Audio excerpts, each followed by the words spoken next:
2025 துவக்கத்தில் நாம் இருக்கிறோம். புத்தாண்டு நல்வாழ்த்துக்களை தெரிவித்துக் கொள்ளுகிறேன்.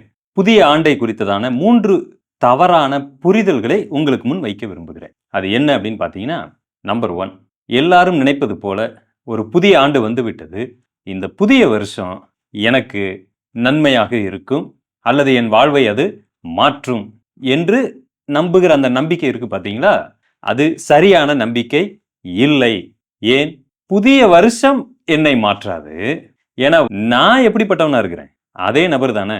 நான் எப்படிப்பட்டவனா இருக்கிறேன் என்பதை பொறுத்து தான் இந்த வருடம் நன்மையாக எனக்கு இருக்கிறதா தீமையா இருக்கிறதா என்று நான் சொல்ல முடியும். ஏதோ புது வருஷம் வந்துருச்சு, எனக்கு அது நன்மையா இருக்கும்னு நிறைய பேர் நினைக்கிறீங்க. அது ஒரு இயல்பான ஒரு காமன் மேன், ஒரு சாதாரண மனுஷனுடைய எண்ணம். ஸோ நாம பழைய ஆளா இருக்கிறோம், நாம மாறணும். நாம மாறாம எதுவுமே மாறாது. சரிங்களா? நம்பர் 2, புதிய வருடத்துல ஒரு வாக்குத்தத்த வசனமோ தீர்க்க தரிசனங்களோ கர்த்தருடைய வார்த்தையோ சபையில கொடுக்கப்படும் பொழுது அந்த வார்த்தை என்னை மாற்றிவிடும் என்று நீங்கள் நினைக்கிறீங்க பார்த்தீங்களா? அந்த வார்த்தையினாலே என்னுடைய வாழ்க்கையில ஒரு பெரிய மறுமலர்ச்சி வரப்போகிறது அப்படின்னு நினைக்கிறோம் பார்த்தீங்களா? இதுவும் ஒரு வகையில சரியான ஒரு புரிதல் இல்லை. ஏன் அப்படி சொல்லுகிறேன்? இந்த வார்த்தை இந்த புதிய வருடத்தில் மட்டுமல்ல, பழைய வருடத்திலும் அதே வேதாகமத்தில் தான் இருந்துச்சு. புதிய வருடத்திற்கு வருடம் ஒரு புதிய வார்த்தை வரவில்லை. ஏற்கனவே வேதாகமத்தில் இருந்த அந்த வார்த்தை தான் 2023, 24, ஏன் 25, அப்ப எல்லா நாளுமே அந்த வார்த்தை இருக்கும் பொழுது திடீர்னு இந்த 2025 மட்டும் ஒரு வார்த்தை எனக்கு உதவியா மாறிடுமா அப்படின்னு கேட்டா இல்லை. எப்ப மாறும் தெரியுங்களா? அந்த வார்த்தை என்னுடைய வாழ்க்கையில மாம்சமாய் மாற வேண்டும். அது புதிய வருடத்தில் இல்லை, பழைய வருடத்திலும் சரி, அதுக்கு முந்தின வருடத்திலும் சரி, கர்த்தருடைய வார்த்தை என்னுடைய வாழ்க்கையில அதை நான் அபியாசப்படுத்த செயல்முறைப்படுத்தும் பொழுதுதான் மாற்றமே ஒழிய சும்மா ஒரு போதகர் அங்கு சொல்லும் போதல்ல.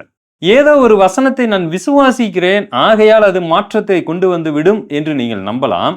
விசுவாசம் என்பது கீழ்ப்படிதலை உண்டாக்கக்கூடியதா இருக்கு. விசுவாசத்தையும் கீழ்ப்படிதலையும் பிரிக்கவே முடியாது. நீங்கள் எதை நம்புகிறீர்களோ, எதை விசுவாசிக்கிறீங்களோ அதற்கு கீழ்ப்படிவீர்கள்.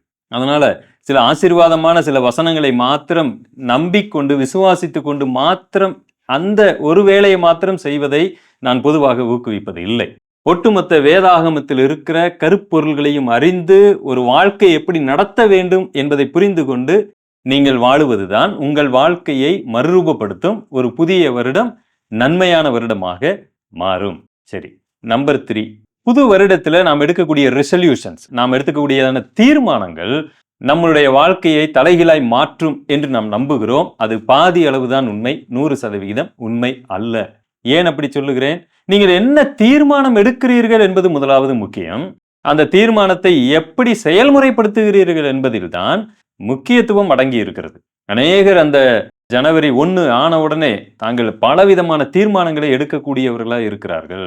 அந்த தீர்மானம் தங்கள் வாழ்க்கையை மாற்றும் என்று நம்புகிறார்கள். இல்லை, அந்த தீர்மானத்திற்காக நீங்கள் என்ன செய்தீர்கள் என்பதுதான் உங்கள் வாழ்க்கையை மாற்றப் போகிறது, அந்த தீர்மானம் அல்ல.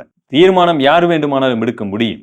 நான் தீர்மானத்திற்கு எப்படி கீழ்ப்படிய போறீங்கன்னு சொல்ல, அதற்காக என்ன செஞ்சீங்க, அதற்காக என்னெல்லாம் காரியங்களை செயல்படுத்தினீர்கள் என்பதுதான் உங்கள் வாழ்க்கையை தலைகீழாக மாற்றப் போகிறது. நிறைய பேர் தீர்மானமே எடுக்காம இருக்கிறாங்க. அதுக்கு இது எவ்வளவு பரவாயில்லை தான். ஆனாலும் கூட இந்த 3 முக்கியமான விஷயங்களை உங்க ஞாபகத்தில் வைத்துக் கொள்ளுங்கள். என பலவீனமான விசுவாசிகள் இந்த நம்பிக்கையில உழன்று கிடப்பார்கள். இந்த புது வருஷம் வந்துருச்சு, எனக்கு நன்மையா மாறிடும், கர்த்தர் போதகர் மூலமா ஒரு வார்த்தையை கொடுத்து விட்டார், அவ்வளவுதான் என் வாழ்க்கையே தலைகீழா மாறிடும், நான் ஒரு முடிவு எடுத்துட்டேன், அவ்வளவுதான் என் வாழ்க்கை தலைகீழா மாறிடும். இல்லை, மாறாது. இதை எல்லாவற்றையும் செயல்முறைப்படுத்துதல், இதை ஒரு டிசிப்ளினான வாழ்க்கை தான் இந்த புது வருடத்துல நான் எப்படி வாழப்போகிறேன், எப்படி இருக்க போகிறேன் என்பதை தீர்மானிக்கிறது. அதை தேவன் ஆசீர்வதிப்பார். நீங்க செய்ய போகிற எல்லா கீழ்ப்படிதல், நீங்க எல்லாவற்றையும் கர்த்தர் ஆசீர்வதித்து அதற்கு உதவி செய்வார்.